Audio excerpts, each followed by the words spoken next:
Hare Krishna devotees, Hare Krishna అండి అందరికి.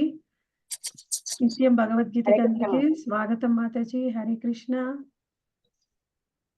మనం ఇప్పుడు 13వ అధ్యాయాన్ని చర్చిస్తున్నాము. ముందుగా ఒకసారి మనం ప్రేయర్స్ చేసుకొని క్లాస్ స్టార్ట్ చేద్దాము. జై జగన్నాథ్ బల్దేవ్ సుభద్రామాయి సుదర్శన్ కి జై. వామన్ దేవ్ కి, పరశురామ్ భగవాన్ కి, రాధా మాధవ్ కి, శ్రీల ప్రభుపాదుల వారికి జై. ఓం అజ్ఞానతిమిరాంధస్య జ్ఞానాంజనశలాకయా చక్షురున్మిలితం యేన తస్మై శ్రీగురవే నమః. నమో విష్ణుపాదాయ కృష్ణప్రేష్ఠాయ భూతలే శ్రీమతే భక్తివేదాంత స్వామిన్ ఇతి నామినే. నమస్తే సారస్వతే దేవే గౌరవాణి ప్రచారిణే నిర్విశేష శూన్యవాది పాశ్చాత్య దేశతారిణే. జయ శ్రీ కృష్ణ చైతన్య ప్రభో నిత్యానంద శ్రీ అద్వైత గదాధర శ్రీవాసాది గౌరభక్త వృంద. హరే కృష్ణ కృష్ణ కృష్ణ హరే హరే, హరే రామ రామ రామ హరే హరే. శ్రీల గురు మహారాజ్ కి జై. ఇప్పుడు మనము 13వ అధ్యాయము ప్రకృతి పురుషుడు చైతన్యం, ఈ అధ్యాయంలో 24 మరియు 25 శ్లోకాలను ఈరోజు చూద్దాం. య ఏవం వేత్తి పురుషం ప్రకృతిం చ గుణై సహ సర్వదా వర్తమానోపి న స భూయోపి జాయతే. భౌతిక ప్రకృతి, జీవుడు, త్రిగుణముల అంత ప్రక్రియకు సంబంధించిన ఈ తత్వమును అవగాహన చేసుకొనిన వాడు నిశ్చయంగా ముక్తిని పొందును. అతని వర్తమాన స్థితి ఎట్లున్నను అతడు తిరిగి జన్మింపడు. 25వ శ్లోకము. ధ్యానేనాత్మని పశ్యంతి కేచిదాత్మానమాత్మనా అన్యే సాంఖ్యేన యోగేన కర్మయోగేన చాపరే.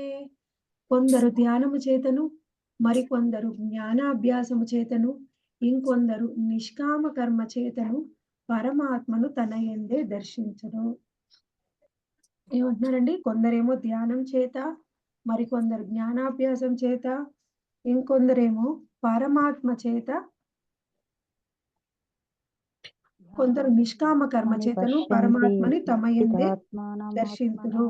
అన్యే సాంఖ్యేన యోగేన కర్మ యోగేన చాపరే.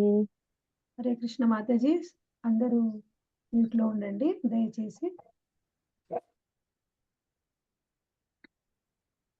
మనకి ఇక్కడ 24 మరియు 25 శ్లోకాల్లో శ్రీకృష్ణ భగవాన్ ఏం చెప్పాలనుకుంటున్నాడు. ముఖ్యంగా మనం 24వ శ్లోకంలో చూస్తే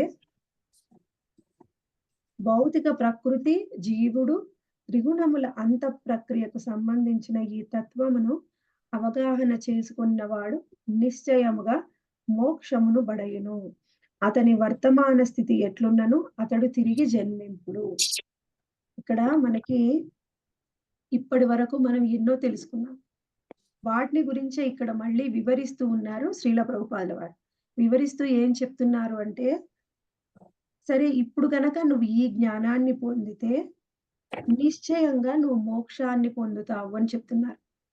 అంటే ఏం చెప్తున్నారు? ముఖ్యంగా మనము ఇక్కడ అర్థం చేసుకోవాల్సింది, మన జీవితం యొక్క ఉత్తమ లక్ష్యం ఏమిటి అంటే, ఈ జన్మ మృత్యు వలయాన్ని తప్పించుకొని మోక్షాన్ని పొంది భగవద్ధామం చేరుకోవడం.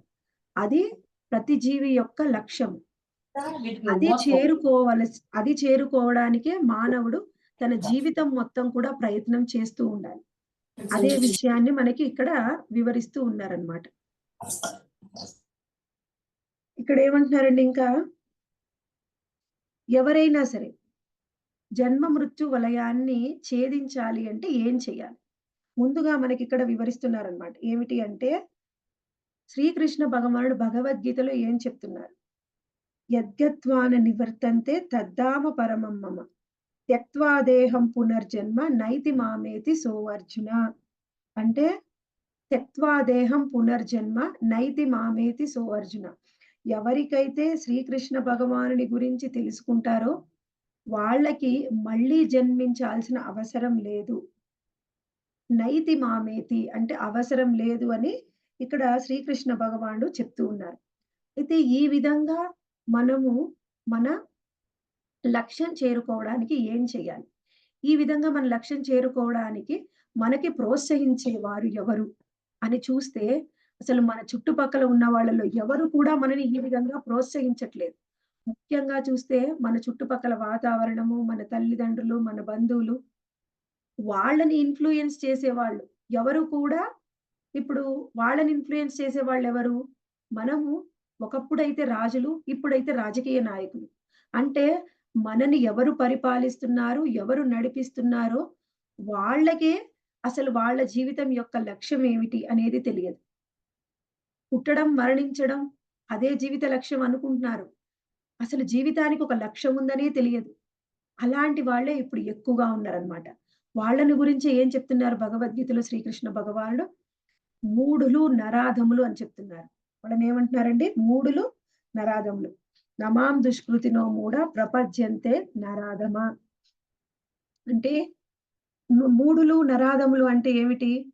వాళ్ళకి జ్ఞానం లేదు. అజ్ఞానులు. పూర్తిగా అజ్ఞానంలో ఉన్నారు అని చెప్తున్నారు. ఎందుకు వాళ్ళు ఆ విధంగా అజ్ఞానంలో ఉన్నారు? అంటే ఎవరికీ కూడా వాళ్ళ జీవిత లక్ష్యం ఏమిటో తెలియదు. వాళ్ళకి తెలియదు. నడిపించే వాళ్ళకే. ఇంకా వాళ్ళ పాలనలో ఉన్న వాళ్ళకేం తెలుస్తుంది?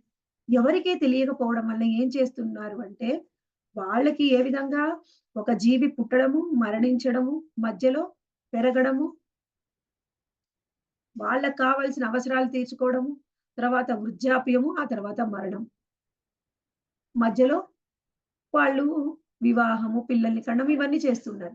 కానీ ఈ మధ్యలో ఎప్పుడైనా సరే, ఇప్పుడు ఎవరికైనా జీవితం మొత్తము రోజంతా కూడా పూర్తిగా బిజీగా ఎవరు ఉండరు, ఉండలేరు.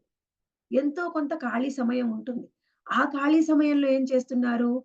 ప్రతి ఒక్కరు కూడా అది ఏ స్థాయిలో ఉన్నవాళ్ళే. ఒక గృహిణి అయినా, ఒక వృద్ధురాలైనా, ఒక వ్యాపారి అయినా, పిల్లలైనా వాళ్ళ యొక్క ఖాళీ సమయం మొత్తము కూడా వృధా చేస్తున్నారు. ఈ విధంగా ఎందుకు వృధా చేస్తున్నారు? ఎందుకంటే వాళ్ళకి వాళ్ళ జీవిత లక్ష్యం ఏమిటో తెలియదు కాబట్టి. కానీ వాళ్ళు నిరంతరం ఏం తాపత్రయపడుతున్నారంటే మేము సుఖంగా ఉండాలి, మేము సంతోషంగా ఉండాలి. కానీ అసలు ఏవిటి సుఖము, ఏమిటి సంతోషమే తెలియకుండా, దానికోసం నువ్వు ప్రయత్నమే చెయ్యకుండా ఏ విధంగా సుఖంగా, సంతోషంగా ఉంటావు? మనం ఈ భౌతికంగా ఉన్నంత కాలము మనకు కావాల్సిన కోరికలే తీర్చుకుంటూ ఉన్నంత కాలము ఎప్పటికీ మనకి సుఖము, సంతోషము అనేది దొరకదు. ఎప్పుడు దొరుకుతుంది? అసలది ఏమిటి? ఎక్కడ ఉందో తెలుసుకోవాలి. అది ఎప్పుడు కూడా సుఖము, సంతోషము ఈ భౌతికమైన లోకంలో ఉన్నంత వరకు ఉండదు. ఎప్పుడైతే మనం ఆధ్యాత్మిక లోకానికి చేరుకుంటామో, అప్పుడే మనకి సుఖము, సంతోషం అనేది వచ్చేది. అయితే ఇక్కడ మనము ఒకటి అర్థం చేసుకోవాలి. ఆ విధంగా జ్ఞానాన్ని పొందాలి. ఎందుకంటే ఈ భౌతిక లోకంలో ఉన్నంత వరకు మనకు సుఖం, సంతోషం దొరకదు. ఆధ్యాత్మిక లోకానికి చేరుకోవాలి. ఆధ్యాత్మిక లోకానికి చేరుకోవాలి అంటే ముక్తిని పొందాలి. అది ఏ విధంగా అనేది ఈ శ్లోకంలో వివరిస్తున్నారు. ఏమంటున్నారండి ఇక్కడ? ఏవం ఏవం వేత్తి పురుషం ప్రకృతిం. ఏవం వేత్తి పురుషం ప్రకృతిం. ఈ విధంగా తెలుసుకోవాలి అంట. ఏం తెలుసుకోవాలి? ఏం తెలుసుకోవాలి అంటే అసలు ఇక్కడ మనం ముఖ్యంగా అసలు మనమెవరం? మనమెవరము? జీవులము. ఈ జీవులం ఎక్కడి నుంచి వచ్చాము? ఈ ప్రకృతిలోంచి వచ్చాము. ఈ ప్రకృతి ఎక్కడి నుంచి వచ్చింది? ఈ ప్రకృతి అంతా భౌతికమైన ప్రపంచంలో ఉంది. దాన్ని బట్టి మనకి జీవుడు ఎవరు? భౌతిక ప్రపంచం ఏమిటి? ప్రకృతి ఏమిటి? ఇవన్నీ కూడా తెలుసుకోవాలి. దీన్నే జ్ఞానము అంటాము.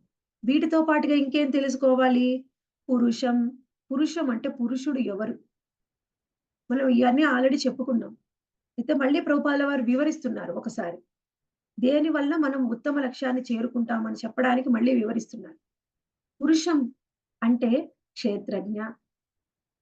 క్షేత్రజ్ఞుడు అంటే పురుషం. వాళ్ళు ఎవరు క్షేత్రజ్ఞులు? ఇద్దరు ఉంటారు. ఆత్మ మరియు పరమాత్మ. అసలు ఇద్దరు పురుషులు ఉంటారు అనే జ్ఞానమే ఎవరికీ లేదు. క్షే ఆ ఇద్దరు పురుషులు ఉండే ఈ క్షేత్రం గురించి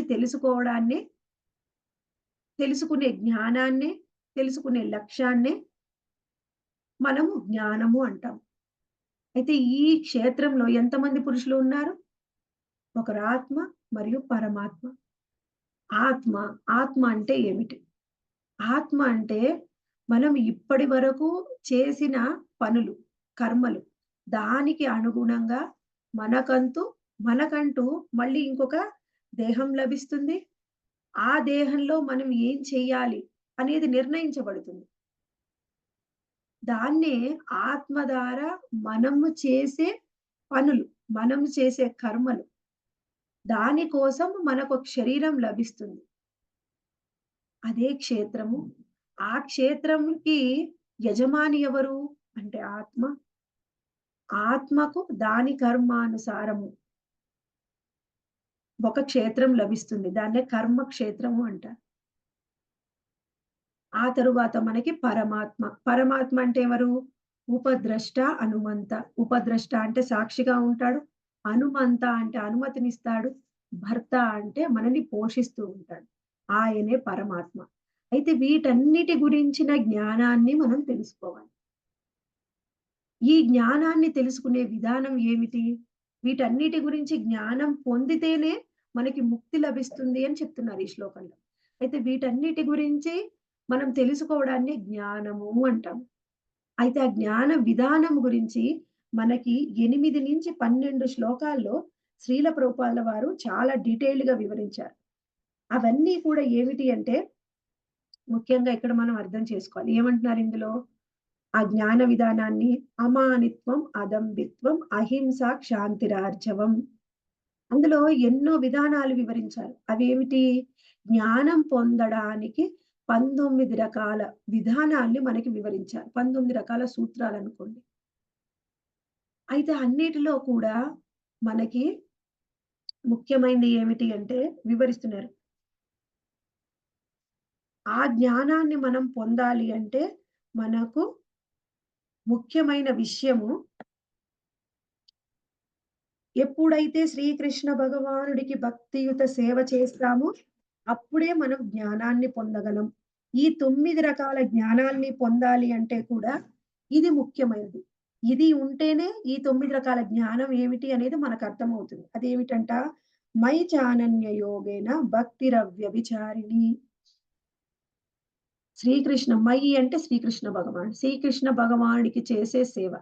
ఆ సేవ చేసినప్పుడే మనకి జ్ఞానం ఈ 9 రకాల జ్ఞాన విధానాలు అర్థమవుతాయి. అసలెందుకండి ఈ 9 రకాల జ్ఞాన విధానాలు? అంటే మన ఈ ఆత్మ అనేది ఈ శరీరాన్ని ఆశ్రయించింది. ఈ శరీరం ఎలా ఉంది? 24 తత్వాలతోని చేయబడి ఉంది. ఈ 24 తత్వాలతోటి చేయబడిన ఈ శరీరంలో ఆత్మ అనేది తాదాత్మ్యం చెంది ఉంది. అయితే అటువంటి ఆత్మని ఈ భౌతికమైన మూలకాలతో చేయబడిన శరీరం నుంచి అది పూర్తిగా భగవన్ విడిబడి భగవంతుడిని చేరుకోవాలి. అయితే ఈ విడిపోయే విధానమే ఏమిటి?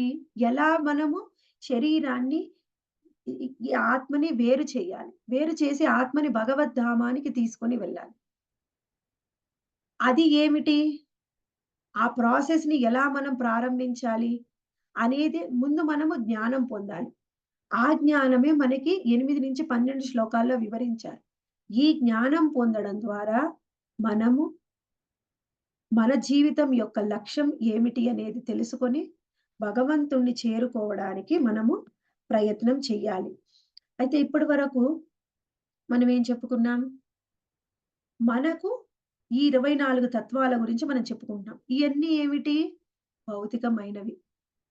అయితే ఎవరు కూడా ఈ లోకంలో ఉన్నంత వరకు ప్రతి ఒక్కరు కూడా మనతో పాటుగా గొప్ప గొప్ప జ్ఞానులు, తత్వవేత్తలు కూడా శాస్త్రవేత్తలు కూడా ఏం చేస్తున్నారంటే కేవలం 24 తత్వాల గురించి ఆలోచిస్తున్నారు. వాటి గురించే రిసర్చ్‌లు చేస్తున్నారు. మనకి భగవద్గీతలో శ్రీకృష్ణ భగవానుడు ఒక శ్లోకంలో చెప్పారు. భూమిరాపో నలో వాయు కమ్మనో బుద్ధిరేవచ అహంకార మొత్తం కూడా విమూఢమా చెప్పండి. గుణ కర్త ప్రతిపృష్టత. మన్యతే. అంటే ఇక్కడ మనకి ఒకటి అర్థం చేసుకోవాలి. ఏమిటి?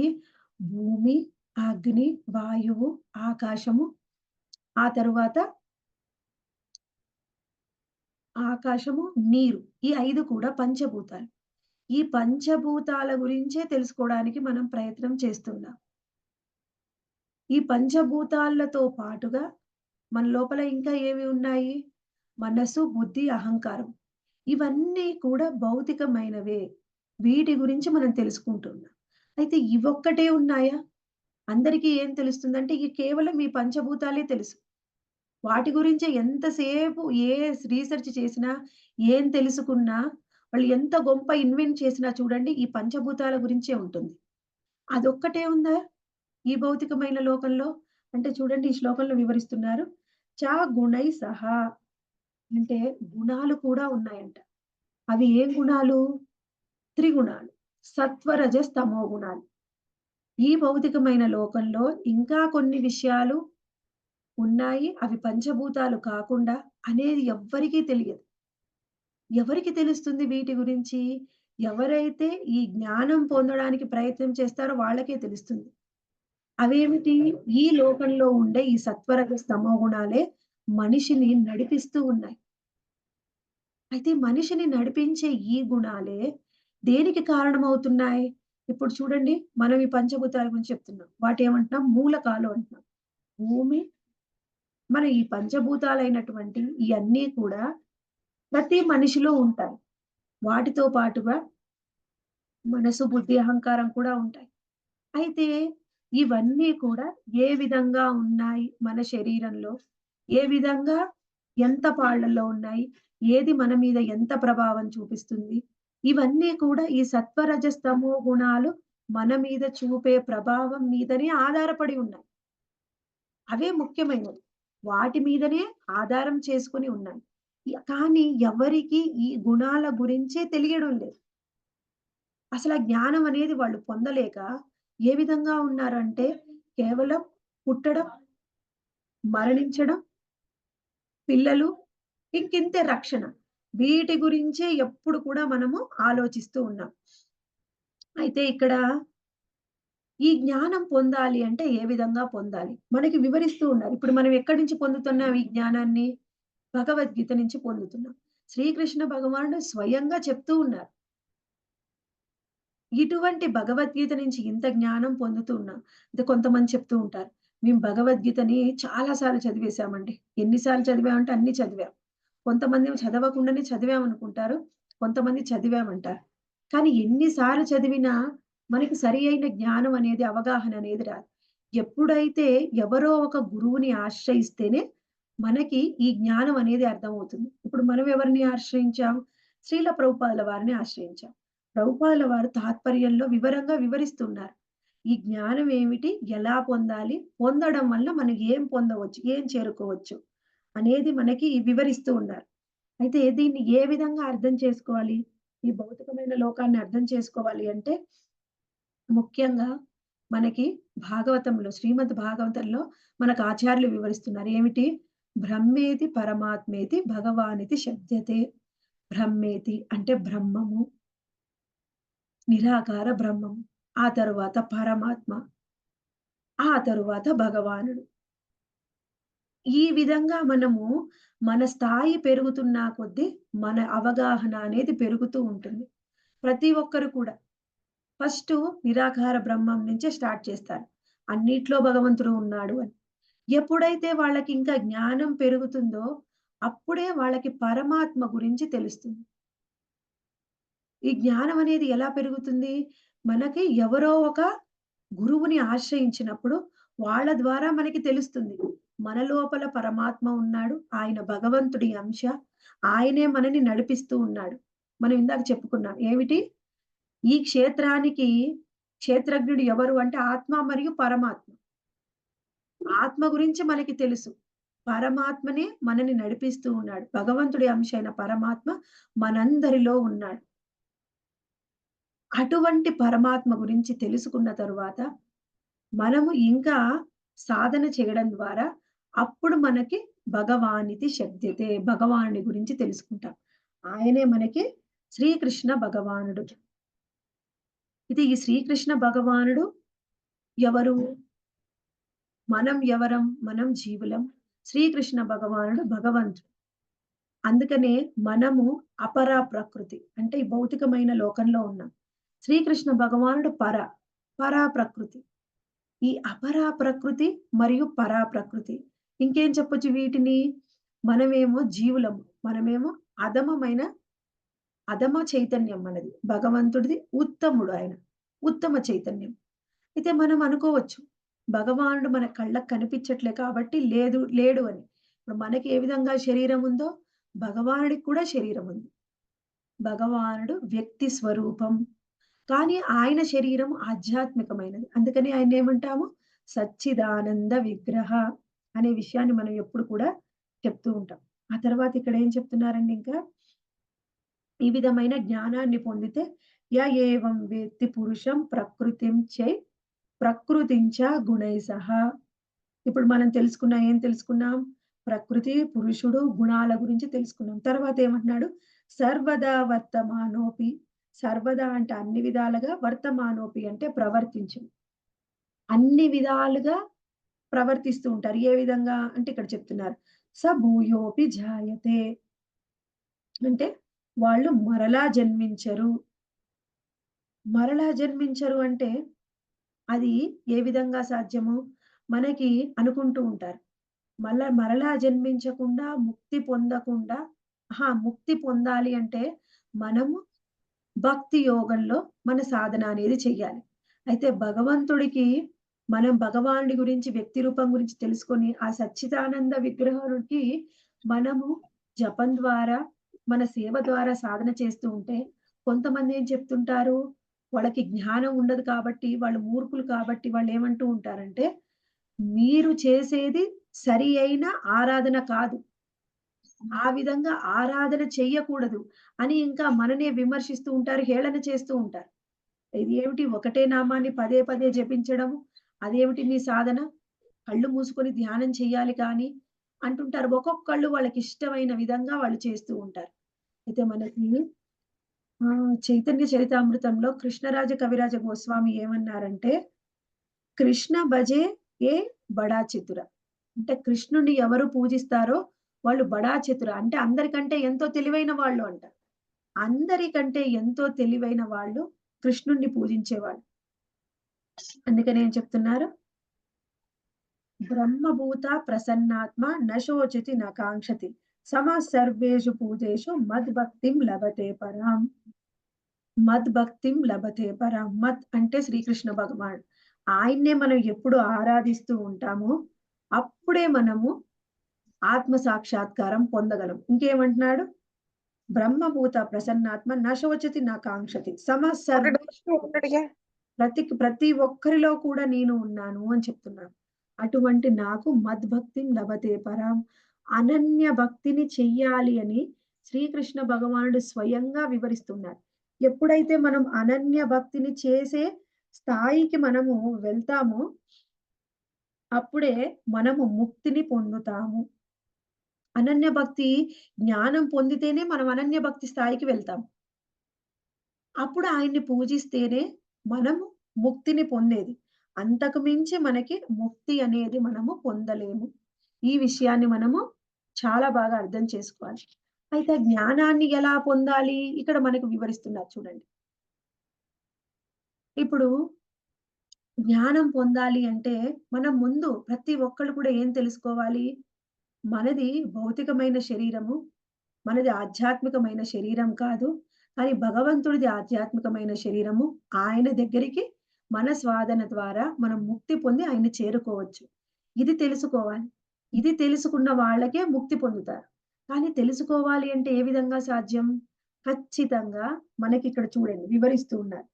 ఈ జ్ఞానమంతా కూడా భగవద్గీతలో ఉంది. అందుకని భగవద్గీతని చదవండి అని ప్రభుపాదుల వారి భాష్యంలో నొక్కి నొక్కి చెప్తూ ఉన్నారు. భాష్యం కూడా ఎవరి సాంగత్యంలో చదవాలి? గురువు యొక్క సాంగత్యంలో.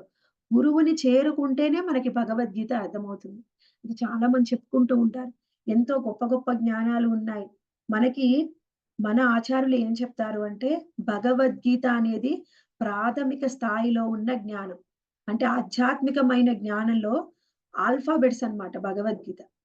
మనకి ఇంకేం చెప్తూ ఉంటారంటే, మన సీనియర్ డివోటీసు భగవద్గీత అనేది degree, Bhagavatam PG, Chaitanya Charitamrita PhD. అంటే ఆధ్యాత్మిక జ్ఞానంలో భగవద్గీత అనేది తొలి స్థాయి. మనకి ఈ భగవద్గీతనే అర్థం కావట్లేదు. మనమన్నా కనీసం అర్థం చేసుకోవడానికి ప్రయత్నం చేస్తున్నాం. అసలు భగవద్గీతలో ఏముందో తెలియదు. భగవద్గీత అసలొకటి చదవాలని ఉంది అని తెలియని మూఢులు ఎంతమందున్నారో ఈ లోకంలో తెలియదు. ఇంక వాళ్ళకింక ఉత్తమమైన జ్ఞానము, భగవంతుడి గురించి, ఆయన రూపం గురించి వాళ్ళకేం అర్థమవుతుంది? అయితే ఇదంతా తెలుసుకోవాలి అంటే గురువు ఉండాలి. ఆ గురువుని పొందినప్పుడు ఈ జ్ఞానం వస్తుంది. అయితే గురువుని పొందగానే మనం ఏం చెయ్యాలి? శరణాగతి పొందాలి. శరణాగతి పొందితేనే మనకు జ్ఞానం అనేది వస్తుంది. జ్ఞానం అనేది అర్థమవుతుంది. శరణాగతి పొందాలి, ఆయనకి సేవ చేయాలి. ఒకసారి శ్రీల ప్రభుపాదుల వారి దగ్గరికి ఒక హిందుత్వాన్ని ప్రచారం చేసే ఒక గొప్ప ఒక వ్యక్తి వచ్చారన్నమాట. ఆయన పాశ్చాత్య దేశాల్లో ఉన్నప్పుడు. ఆయన ప్రభుపాదుల వారు అడిగారు, "హిందుత్వాన్ని గురించి ప్రచారం చేస్తున్నవా? అయితే చెప్పు. హిందుత్వం అంటే ఏమిటి?" అంటే హిందుత్వం అంటే అని ఏదో చెప్పు, మీరే చెప్పండి. చెప్పలేకపోయాడు. అప్పుడు ప్రభుపాదుల వారన్నారు, "నేను చెప్పాలి అంటే నువ్వు నాకు శరణాగతి పొందు. నాకు శరణాగతి పొందితే అప్పుడు నేను నీకు చెప్తాను. శరణాగతి పొందకుండా నీకు జ్ఞానం ఏమివ్వను. ఆ జ్ఞానం వల్ల నీకు ఉపయోగం ఏమిటి?" ఎవరైతే శరణాగతి పొందరో, సేవ చెయ్యరో గురువుకి, అప్పుడు వాళ్ళు జ్ఞానం పొందలేరు. ఇప్పుడు మనము భగవద్గీత ద్వారా జ్ఞానం పొందుతున్నాము అంటే, చెప్పేది ఎవరు? శ్రీకృష్ణ భగవానుడు. ఎవరి ద్వారా మనం వింటున్నాం? ప్రభుపాదుల వారి ద్వారా. వాళ్ళకి మనం శరణాగతి భావంతోని ఉండాలి. అంటే వీళ్ళు చెప్పే జ్ఞానాన్ని తీసుకోవడానికి సిద్ధంగా ఉండాలి. శరణాగతి అంటే అంతే. ఏం చెప్తున్నారో అది వినడానికి, ఆచరించడానికి సిద్ధంగా ఉండాలి. అలా లేనప్పుడు నువ్వు ఎంత జ్ఞానం పొంది ఏం లాభము? అదే విషయాన్ని వివరిస్తున్నారు. శరణాగతి పొందలేదని ఆ వ్యక్తికి ప్రభుపాదుల వారు జ్ఞానాన్ని ఇవ్వలేదు. అయితే మనము శరణాగతి పొంది సేవ కూడా చెయ్యాలి. ఆ సేవ అనేది ఎలా ఉండాలి? మనకంటే ఉత్తమమైన వారు, మనకంటే ఎంతో జ్ఞానాన్ని కలిగి ఉన్నారు. ఎవరి ముందైతే అసలు మన జ్ఞానము ఎందుకు పనికిరాదో, అది వాళ్ళు మనకంటే అన్నిట్లో ఉత్తములు. వాళ్ళని ఆశ్రయించి, అప్పుడు వాళ్ళకి శరణాగతి పొందితే, అప్పుడు మనకు ఆ జ్ఞానం అర్థమైతుంది. చూడండి శ్రీల ప్రభుపాదుల వారు. ఆయన జ్ఞానం ముందు మనం ఎంత? ప్రభుపాదుల వారి ఒక భాష్యాన్ని 10 సార్లు చదివితే మనకి సరిగ్గా అర్థమవుతుంది. 10 సార్లు చదివితే 10 సార్లు ఒక కొత్త విషయం తెలుస్తుంది. మనం ఏం చేయాలి? ప్రభుపాదుల వారికి మించిన జ్ఞానం మాకు లేదు అని ముందు ఆయనకి శరణాగతి పొంది, ఆయన చెప్పే జ్ఞానాన్ని మనం అర్థం చేసుకోవడానికి ప్రయత్నం చేయాలి.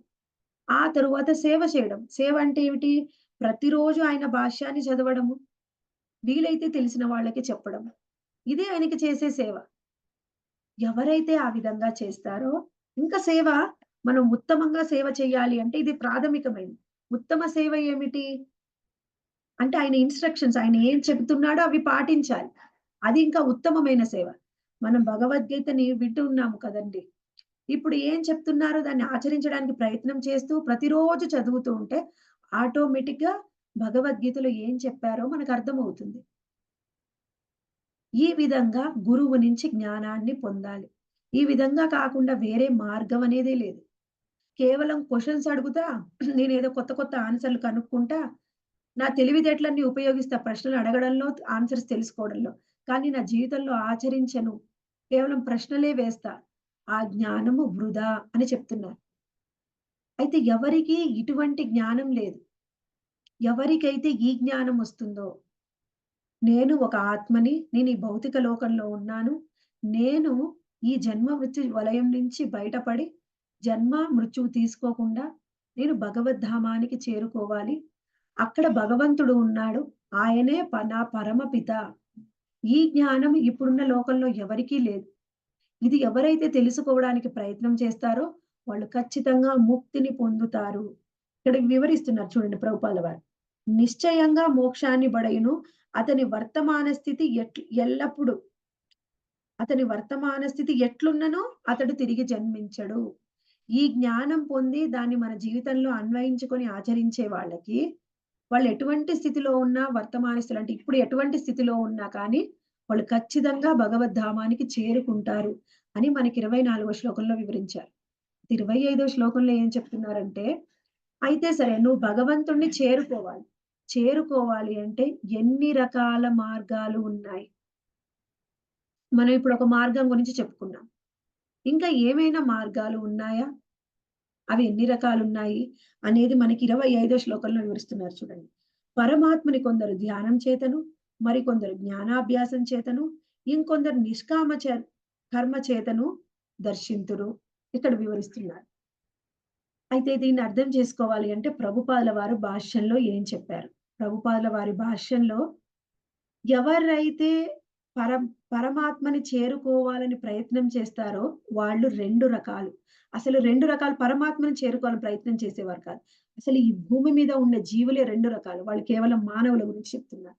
ఎవరంట వాళ్ళు? మొదటి రకము వాళ్ళు ఏమిటి అంటే మొదటి రకం నాస్తికులు మరియు నిరీశ్వరవాదులు. నాస్తికులు అంటే అసలు భగవంతుడు లేనే లేడు. నిరీశ్వరవాదము అంటే భగవంతుడు లేడు, ఆత్మ లేదు, పరమాత్మ లేదు, అసలు ఏదీ లేదు. దాన్నే మనం శూన్యవాదం అని చెప్తుంటారు. ఒకళ్ళంట నాస్తికులు మరియు శూన్యవాదులు. వీళ్ళు ఒక తరగతికి చెందిన జీవులు. వీళ్ళు భగవంతుడిని ఏ ఏ విధంగానూ నమ్మరు. ఇప్పుడు రెండవ రకం వారు ఉన్నారు. వాళ్ళు ఆధ్యాత్మికమైన వాదులు. వాళ్ళు భగవంతుడిని అర్థం చేసుకోవడానికి ప్రయత్నం చేస్తారు. భగవంతుడికి నమ్ముతారు. ఆయనకి శరణాగతి పొందుతారు. వాళ్ళు రెండవ రకం. వాళ్ళేమిటంట 3 రకాలు. ఆ రెండవ రకంలో 3 రకాలు చెప్తున్నారు. వాళ్ళు భక్తులు, తత్వవేత్తలు మరియు నిష్కామ కర్మయోగులు. భక్తులు, తత్వవేత్తలు, నిష్కామ కర్మయోగులు. ముగ్గురు ఉన్నారు. భగవంతుణ్ణి నమ్మేవారు. ముందుగా భక్తుల గురించి చెప్పుకుందాం. భక్తులెవరు? అయితే భక్తులు, తత్వవేత్తలు, నిష్కామ కర్మ యోగులకు ముందు చెప్పడానికి ముందు వీళ్ళందరూ కూడా ఉన్నత స్థాయి. అయితే వాళ్ళకంటే ముందు ఎక్కువ మంది చెప్పే సిద్ధాంతం ఏమిటండి? ఇంకొకటి చెప్తున్నారు. ప్రభుపాదుల వారి భాష్యంలో వివరిస్తున్నారు అది. అదేమిటి? నిరాకారవాదము. నిరాకారవాదుల గురించి కూడా వివరిస్తున్నారు. నిరాకారవాదులు నాస్తికులతోని, నిరీశ్వరవాదులతోని సమానం. వాళ్ళేమి ఉత్తములు కాదు అని ఒకే మాటతోని తేల్చేశారు ప్రభుపాదుల వారు. నిరాకారవాదులకి, నాస్తికులకి, నిరీశ్వరవాదులకి భేదం లేదు. ఆ నిరాకార తత్వాన్ని చెప్పింది శంకరాచార్యులు. అదే అద్వైత సిద్ధాంతము. అది నాస్తికులకి ఏ విధమైన భేదం లేదు. అది చెప్పేశారు. ఒకటే అని చెప్తున్నారన్నమాట. ఆ తరువాత మనకిక్కడ వివరిస్తున్నారు భక్తుల గురించి. వాళ్ళు ఆధ్యాత్మికమైన జగత్తు ఉంటుంది. అది భౌతిక జగత్తుకి పరంగా ఉంటుంది. ఆ పరంగా ఉన్న ఆధ్యాత్మిక లోకంలో భగవంతుడు ఉంటాడు. ఆయన యొక్క అంశ పరమాత్మ రూపంలో మనందరిలో ఉంటుంది.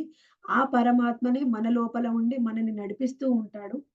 ఆ విధంగా మనము ఆ పరమాత్మ ఆజ్ఞల్ని వినడం ద్వారా మనకి దేవాది దేవుడైన శ్రీకృష్ణ భగవానుడి గురించి అర్థం చేసుకొని, జ్ఞానాన్ని పొంది ఆయన చేరుకోవడానికి ప్రయత్నం చేస్తారు. వీరే భక్తులు. అది మొదటి రకం. భక్తుల గురించి తెలుసుకున్నాం. రెండవ రకం ఏమిటి? తత్వవేత్తలు. ఈ తత్వవేత్తలు దేని గురించి తెలుసుకుంటారు? పరమ సత్యాన్ని గురించి అన్వేషిస్తూ ఉంటారు. వీళ్ళని ఏమంటారు? జ్ఞానులు అని కూడా అంటారు. అయితే ఈ జ్ఞానము దేని గురించి అన్వేషిస్తున్నారు? పరమ సత్యం గురించి. అయితే మనం అర్థం చేసుకోవాలి. ఈ విధమైన జ్ఞానులు, ఈ జ్ఞానాభ్యాసం చేసేవాళ్ళు, ఈ తత్వవేత్తలు వాళ్ళంతట ద్వారా వాళ్ళు ఊహించుకొని ఏదో కొత్త కొత్త సిద్ధాంతాలు కనిపెట్టి చెప్పడం వాళ్ళు కాదనమాట ఇక్కడ చెప్పేది. ఇక్కడ ఎవరి గురించి చెప్తున్నారు అంటే, ఈ తత్వం అనేది భగవంతుడు కపిల భగవానుడు ఇచ్చిన సాంఖ్యతత్వాన్ని అర్థం చేసుకునేవారు.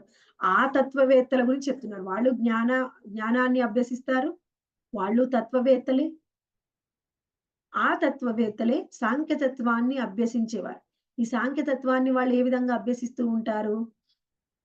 మనము ఇక్కడ అర్థం చేసుకోవాలి. సాంఖ్యతత్వాన్ని అర్థం చేసుకోవాలి అంటే, ఈ భౌతికమైన లోకంలోని ఈ భౌతికమైన శరీరం గురించి అర్థం చేసుకోవాలి. ఆ శరీరము 24 తత్వాలతోని చేయబడి ఉంది. మనం అనేక సార్లు చెప్పుకున్నాం. ఆ 24 తత్వాలేమిటి? అంటే పంచభూతాలు, జ్ఞానేంద్రియాలు, కర్మేంద్రియాలు, విషయేంద్రియాలు వాటినే తన్మాత్రలు అంటారు. తర్వాత మనస్సు, బుద్ధి, అహంకారం. హరే కృష్ణ మాతాజీ. ఏం చెప్పుకున్నాం మనం? 24 తత్వాలేమిటి మాతాజీ? మాతాజీ 24 తత్వాల గురించి చెప్పుకున్నాం మాతాజీ. అవేంటి? పంచభూతాలు, కర్మేంద్రియాలు, జ్ఞానేంద్రియాలు, మనస్సు, విషయేంద్రియాలు, బుద్ధి, అహంకారం. అవి మనస్సు, బుద్ధి, 20. అహంకారం, సూక్ష్మ శరీరం. ఆ మనసు, బుద్ధి, అహంకారం 23 అయ్యాయి. 24 ప్రధానం మాట. కాలము. కాలము అనొచ్చు, ప్రధానం అని కూడా వచ్చు. ప్రధానం. కాలమన్నా ప్రధానమన్నా ఒక్కొక్క దగ్గర ఒక్కొక్క విధంగా ఇచ్చారు. అవి 24 తత్వాలు. దీన్ని సాంఖ్య తత్వంలో మనకి కపిల భగవానుడు చెప్పింది. ఇంకా వాటితో పాటు ఏం చెప్పాడు? వీటన్నిటికీ పరమైనది, ఉన్నతమైనది ఆత్మ. ఆత్మ అనేది 25వ తత్వం. ఈ ఆత్మకి మూలమైన భగవానుడు 26వ తత్వము. దీన్నే మనము సాంఖ్య తత్వము అంటాం. ఈ విధంగా భగవంతుడి గురించి అర్థం చేసుకుంటారు. ఇక్కడ చెప్తున్నారు చూడండి. ఏదైనా సరే ఈ ఆధ్యాత్మికవాదులు ఎవరు ఏం చేసినా భగవంతుడిని నమ్ముతారు, శరణాగతి పొందుతారు. ఈ సాంఖ్య తత్వంలో కూడా చూడండి, చివరి తత్వం ఏమిటి? భగవానుని గురించి అర్థం చేసుకోవడం. అప్పుడే ఇది సరి అయిన తత్వమైంది. భగవానుడు లేని తత్వము ఇందులో చెప్పట్లేదు. వాళ్ళ ఆధ్యాత్మికవేత్తలే కాదు అసలు. ఇప్పుడు సాంఖ్యతత్వం గురించి తెలుసుకున్నాం. తర్వాత మూడవది ఏం చెప్తున్నారు? నిష్కామ కర్మ యోగులు. నిష్కామ కర్మ యోగం అంటే ఏమిటి? నిష్కామ, కామ అంటే కోరికలు, కర్మ అంటే పని. నిష్కామ అంటే కోరికలు లేని పనులు చేసేవారు. వాళ్ళు ఎవరు? యోగులు. యోగం అంటే ఏమిటి?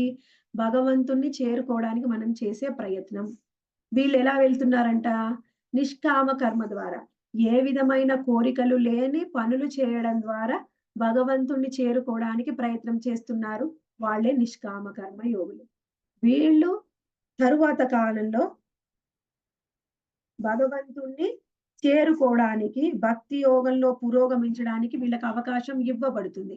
వీళ్ళు సులభంగా భక్తి యోగంలోకి రాగలరు ఈ నిష్కామ కర్మయోగులు. ఎందుకంటే ఏ విధమైన కోరిక లేకుండా చేస్తారు. ఆ తరువాత స్థాయి ఏమిటి? నేను భగవంతుడి కోసమే ఏమైనా పని చేస్తాను అనే స్థాయికి చేరుకుంటారు. ఈ ముగ్గురు గురించి తెలుసుకున్నాం. ఏమేం తెలుసుకున్నాం ఇప్పుడు? అసలు నాస్తికులు, నిరీశ్వరవాదులు అసలు వాళ్ళ ఆధ్యాత్మికవేత్తలు కాదు. తర్వాత ఆధ్యాత్మికవేత్తలు ముగ్గురు. భక్తుల గురించి, మళ్ళీ తత్వవేత్తల గురించి, నిష్కామ కర్మయోగుల గురించి తెలుసుకున్నాం. ఆ తర్వాత ప్రభుపాదుల వారు ఏం చెప్పారు? నిరాకారవాదులు. వీళ్ళు కూడా నాస్తికులే అని చెప్పారు. అయితే ఈ నిరాకారవాదులు, నిరాకారము అంటే ఆకారం లేదు, నా అంటే లేదు, ఆకారం అంటే ఆకారం ఉంది, నాకారము. నిరాకారం అంటే ఆకారం లేదు. ఎక్కడైతే లేదు అనేది వస్తుందో అది అధమమైన చైతన్యం అని ప్రభుపాదుల వారు ఎప్పుడు చెప్తూ ఉంటారు. అది అధమమైన చైతన్యం. నిరాకారవాదులు అధములు, వాళ్ళది అధమమైన చైతన్యం అని వివరిస్తున్నారు. ఆ తరువాత ఇంకా మనకి భాష్యంలో ప్రభుపాదుల వారు ఏం వివరిస్తున్నారంటే, ఇంకొకటి ఉంది కదండి భగవంతుణ్ణి చేరుకునే మార్గము. అది ధ్యాన మార్గము. ఇక్కడ పైన ఇచ్చారు చూడండి. ధ్యానం ద్వారా కూడా చేరుకోవడానికి ప్రయత్నం చేస్తారని మనకి తాత్పర్యంలో ఉంది. ఆ ధ్యానం ఏమిటి? ఎన్ని రకాల ధ్యానాలు ఉన్నాయి? అది కూడా మనకు వివరిస్తున్నారు. ధ్యానము అంటే భగవంతుణ్ణి చేరుకోవడానికి చేసే ఈ ధ్యాన మార్గం అష్టాంగ యోగ మార్గం. అదియే సరి అయినది. అది కాకుండా ఏ ధ్యానం చేసింది సరి అయింది కాదు అని భగవద్గీతలో శ్రీకృష్ణ భగవానుడే నొక్కి చెప్పాడు. మిగిలినవి అసలు ధ్యానాలే కావు. ఆ ధ్యాన మార్గం ద్వారా కూడా భగవంతుణ్ణి చేరుకోవచ్చు. కానీ ఇది చాలా కష్టమైన మార్గం కాబట్టి దీని గురించి మనకి చెప్పరు. అయితే ఈ ధ్యాన మార్గంలో ఇంకా ఎన్నో మార్గాలు ఉన్నాయి. అందులో ఒక హఠయోగం అనేది ఎక్కువగా ఫేమస్ కాబట్టి దాని గురించి ప్రభుపాదుల వారు చెప్తున్నారు. హఠయోగం ద్వారా కూడా భగవంతుని చేరుకోవడానికి ప్రయత్నం చేస్తారు. అది కూడా ఒక ధ్యాన మార్గమే. కానీ అది ఒక పిల్లల చేష్ట. బాల్యోచిత కర్మ అని చెప్తున్నారు.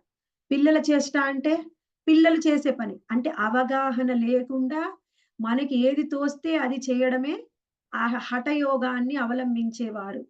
అందుకనే హఠయోగం ద్వారా ఎవరు భగవంతుణ్ణి చేరుకోలేరు. అది తెలుసుకోవాలి. ఈ విధంగా అన్ని రకాల ధ్యాన మార్గాల గురించి కూడా ఇంకా మనకి వేరే వేరే రకాల కొత్త కొత్త ధ్యాన మార్గాలు ఉన్నాయి. పిరమిడ్ ధ్యానం అని, ఇంకా కొత్త కొత్త ధ్యానాలు. ఏదైనా సరే ధ్యానము, ఆ ధ్యానం గురించి అసలు భగవద్గీతలో చెప్పనే లేదు. అంటే అవి అసలు సరి అయిన ధ్యాన మార్గాలే కాదు. ఇప్పటి కాలంలో ఎవరికి ఇష్టమైన విధంగా వాళ్ళు కనిపెట్టిన మార్గాలన్నమాట. అటువంటి ధ్యాన మార్గాల గురించి భగవద్గీతలో చెప్పట్లేదు. అయితే శ్రీకృష్ణ భగవానుడు 24వ శ్లోకంలో ఏం చెప్పారంటే, భగవంతుణ్ణి గురించి జ్ఞానం పొందడం ద్వారా మనం ముక్తిని పొందవచ్చు. ఆ జ్ఞానం పొందే విధానాన్ని మనకి 8 మరియు 12 8-12 శ్లోకాల్లో తెలుసుకున్నాము. ఆ విధానాన్ని తెలుసుకొని ముక్తిని పొందడానికి ప్రయత్నం చేయాలి. అదే మొత్తం మనం 13వ అధ్యాయంలో మొత్తం కూడా తెలుసుకునేదేమిటి? ఆ జ్ఞానం ఎలా పొందాలి అని. ఎవరైతే పొందుతారో వాళ్ళు ఖచ్చితంగా ముక్తిని పొందుతారు. అయితే భగవంతుడిని చేరుకోవాలి అంటే ముక్తిని పొందడం. దానికి ఎన్ని రకాల మార్గాలు ఉన్నాయి? ఏ మార్గంలో మనం ఆయన్ని చేరుకోవచ్చు? అనేది మనం 25వ శ్లోకంలో తెలుసుకుందాం. రేపు మనం ఇంకా ఈ జ్ఞాన యోగంలో శ్రీకృష్ణ భగవానుడు ఇంకా ఏం చెప్తున్నారు 26వ శ్లోకంలో అనేది మనము రేపు చూద్దాం. హరే కృష్ణ మాతాజీస్. Any comments, questions?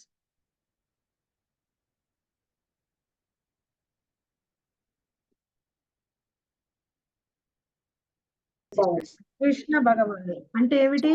కృపయా పారే పాహి మురారే అంటున్నాడు. ఎవరంటున్నారు? శంకరాచార్యులు అంటున్నారు. అంటే పాహి మురారే. పాహి అంటే ఏమిటి? శరణాగతి. రక్షించమని. రక్షించు. ఎవరిని అడుగుతున్నాడు? కృష్ణుడిని అడుగుతున్నాడు. నువ్వు ఎందుకు రక్షించమని అడుగుతున్నాడు? పునరపి మరణం, పునరపి జననం. అంటే పుట్టడము, మళ్ళీ మరణించడం. పునరపి జనని జఠరేశయనం. అంటే మళ్ళీ తల్లి గర్భంలో పుట్టకుండా చేయడం. ఇహ సంసారే కలు దుస్తరం. ఈ సంసారం అనేది కలు దుస్తరం అంటే ఎన్నో కష్టాలతో ఉన్నది. అందుకని నన్ను రక్షించు. ఎవరు? ఓ మురారి. కృపయా పారే పాహి మురారే. అంటే ఆ మురారిని అడుగుతున్నాడు. ఎవరిని? నిరాకార బ్రహ్మాన్ని అడిగాడా? ఎవరు చెప్పారు ఈ శ్లోకం? లేదు మాతాజీ, కృష్ణ భగవాన్ని అడుగుతున్నారు, నిరాకారాన్ని అడగట్లేదు. శంకరాచార్యుడు చెప్పిన ఈ శ్లోకంలో మరి ఆయన ఎందుకు కృపయా పారే పాహి మురారే అన్నాడు? కృపయా పారే నిరాకార అనొచ్చు కదా. అంటే సాకారవాదాన్ని కూడా నమ్మారు మాతాజీ.